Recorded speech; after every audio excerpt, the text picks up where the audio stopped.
नमस्कार दोस्तों, स्वागत है आप सभी का आई प्लानेट कम्युनिकेशन सेंटर की स्मार्ट क्लास की एक और नई वीडियो में।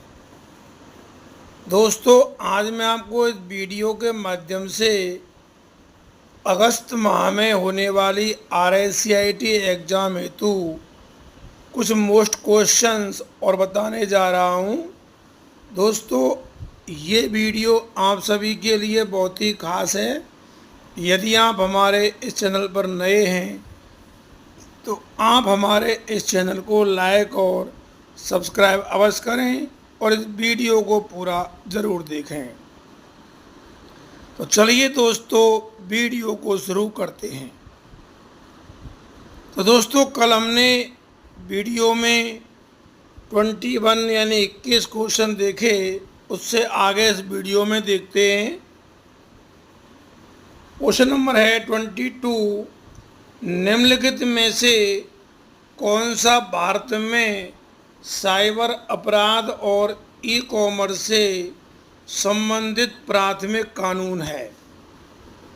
ऑप्शन ए भारत IT अधिनियम 2000।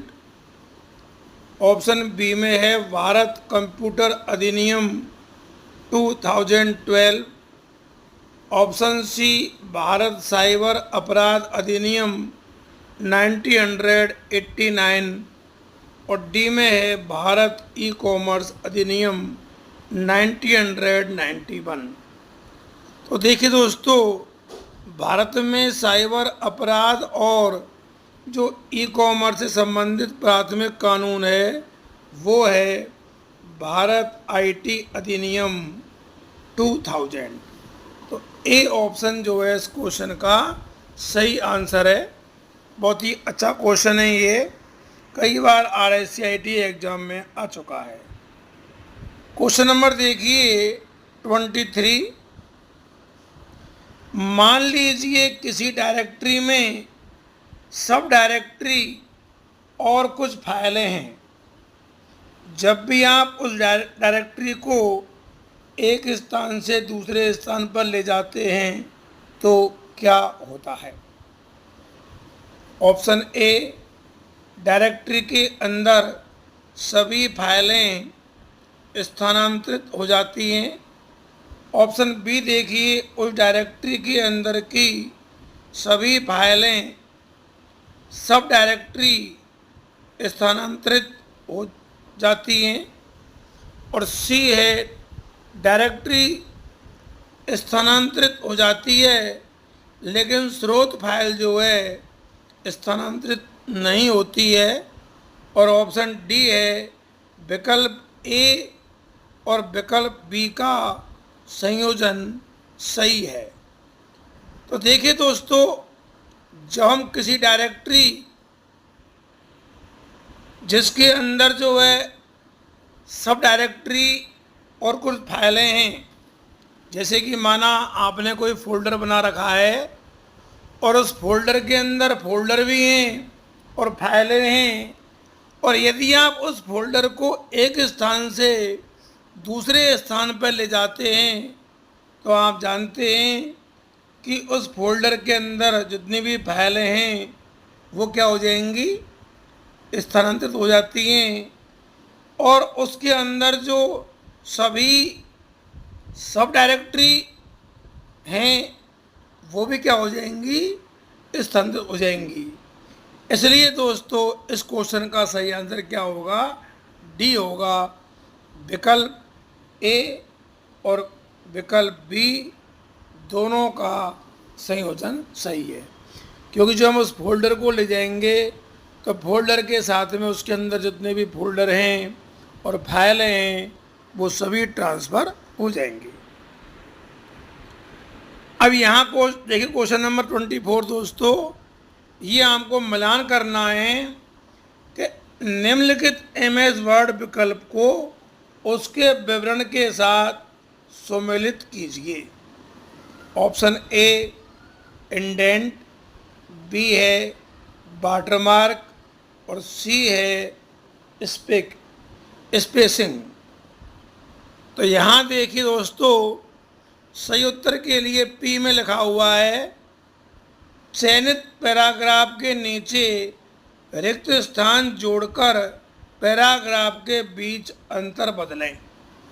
क्यू में है पैराग्राफ के बाएं या दाएं भाग में एक निश्चित मात्रा में जाएं, और आर में है पृष्ठ की सामग्री के पीछे जो है घोषित टेक्स्ट डालें। अब मिलान जो हम करेंगे दोस्तों इसका, तो पहला है इंडेंट, दूसरा है वाटरमार्क और तीसरा है स्पेसिंग।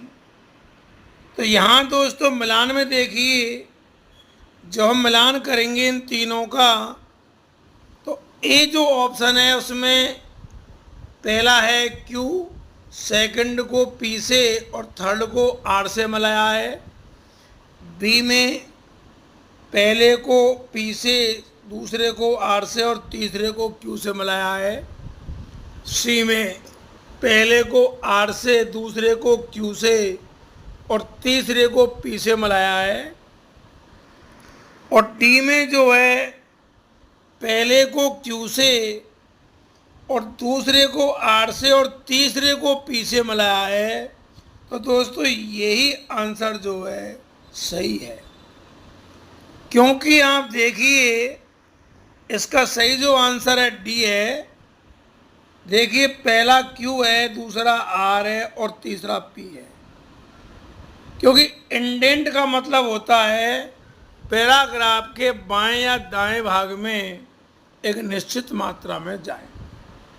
तो ये बिल्कुल सही है कि जो पहला है वो मिलेगा पी से।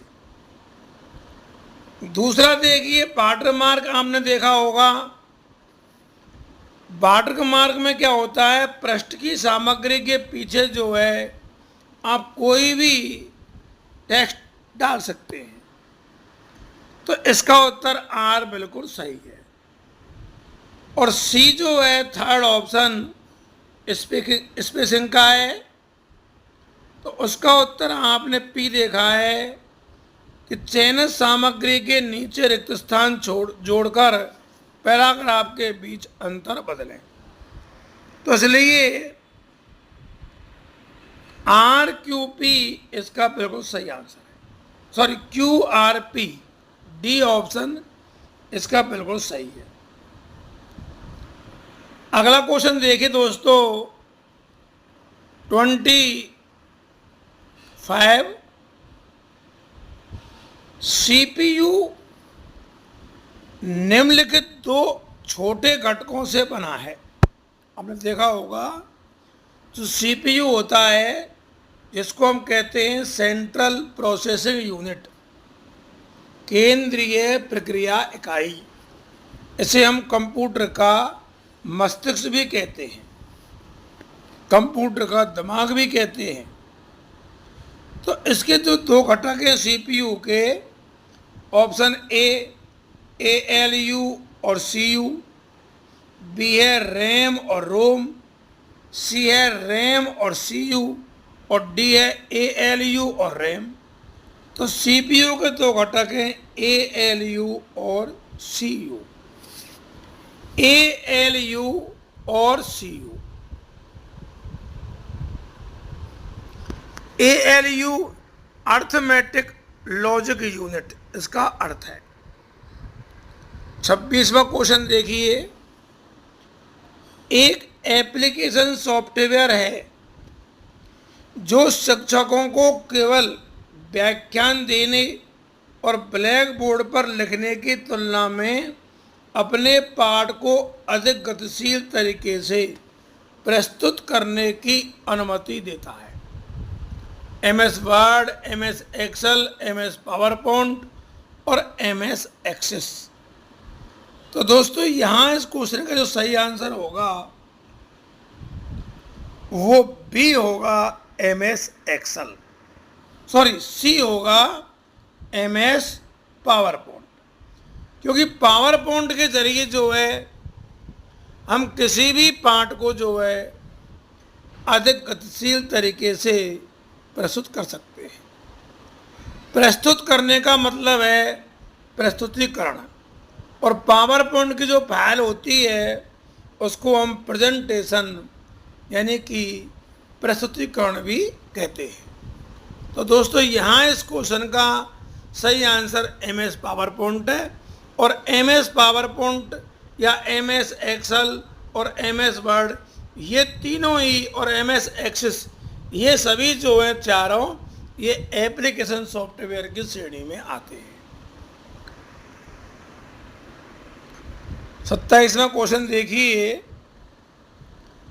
NVSP national voter service portal http://www.nvsp.in/ इस पोर्टल का उपयोग निम्नलिखित में से नहीं किया जाता है। नहीं, ऑप्शन ए मतदाता सूची में नाम खोजने में, अपने बूथ AC और PC को जानने में, नए मतदाता के पंजीकरण के लिए ऑनलाइन आवेदन करने में, और मतदाताओं को ईमेल भेजने के लिए। तो दोस्तों इस क्वेश्चन का सही आंसर डी होगा, मतदाताओं को ईमेल भेजना ये इस पोर्टल का काम नहीं है। तो डी ऑप्शन इस क्वेश्चन का सही आंसर है। 28वां क्वेश्चन देखिए, निम्नलिखित में से कौन कंप्यूटर सिस्टम में हार्डवेयर के उदाहरण है। हमने दोस्तों देखा होगा कंप्यूटर में दो प्रकार के उपकरण होते हैं, एक हार्डवेयर और एक सॉफ्टवेयर। हार्डवेयर जो है कंप्यूटर के पार्ट्स होते हैं जिनको हम इक्विपमेंट्स या उपकरण भी कहते हैं, और सॉफ्टवेयर जो होते हैं दोस्तों वो कंप्यूटर के प्रोग्राम होते हैं या प्रोग्रामों का समूह होते हैं। ए ऑप्शन में है इनपुट और आउटपुट डिवाइस, बी है MS वर्ड और MS एक्सेल, सी है MS पेंट और मैट टूल, डी है गूगल क्रोम और मोजिला फायरफॉक्स। तो आप जानते हैं हार्डवेयर में इनपुट और आउटपुट दोनों ही डिवाइसें आती हैं, इसलिए ए ऑप्शन सही है। जैसे कीबोर्ड है, माउस है, ये हार्डवेयर के उदाहरण हैं, लेकिन ये इनपुट हैं, जबकि प्रिंटर है, स्पीकर है, ये हार्डवेयर ही हैं, लेकिन ये आउटपुट के उदाहरण हैं। तो ए ऑप्शन इसका सही आंसर है। तो दोस्तों इस तरह से RSCIT में क्वेश्चन आते हैं। यदि आप इनका एक दो बार अभ्यास करेंगे तो निश्चित रूप से आपको सफलता प्राप्त होगी। अगला क्वेश्चन देखिए, MS पावर पॉइंट में यदि आप प्रेजेंटेशन को समाप्त करना चाहते हैं तो आपको दबाना होगा एस्केप कुंजी, बी है बैक स्पेस कुंजी, सी है F1 कुंजी और डी है इंटर कुंजी। तो दोस्तों आप सभी जानते हैं पावर पॉइंट में जब हम प्रेजेंटेशन को समाप्त करना चाहते हैं तो वहाँ हम जो एस्केप कुंजी होती है कीबोर्ड में उसको दबाते हैं। आपने देखा होगा एस्केप कुंजी जो होती है उस पर लिखा होता है ESC। सबसे फर्स्ट में ऊपर ही ऊपर लेफ्ट साइड में यही कुंजी होती है। तो ए ऑप्शन इस क्वेश्चन का सही आंसर है। तो देखिए दोस्तों, इसी के साथ आज के वीडियो को हम समाप्त करते हैं। जिन लोगों ने ये वीडियो देखी है उन्हें बहुत बहुत धन्यवाद। हम आपको केवल इस वीडियो के माध्यम से ये बता रहे हैं दोस्तों कि RSCIT में किस तरह के क्वेश्चन आते हैं और उनके आंसर जो हैं किस तरह दिए जाते हैं। जिन लोगों ने ये वीडियो देखी है उन्हें बहुत बहुत धन्यवाद। और दोस्तों आप इस वीडियो को अधिक से अधिक लोगों में शेयर करें। एक बार पुनः आप सबके लिए बहुत बहुत धन्यवाद। जय हिंद, जय भारत।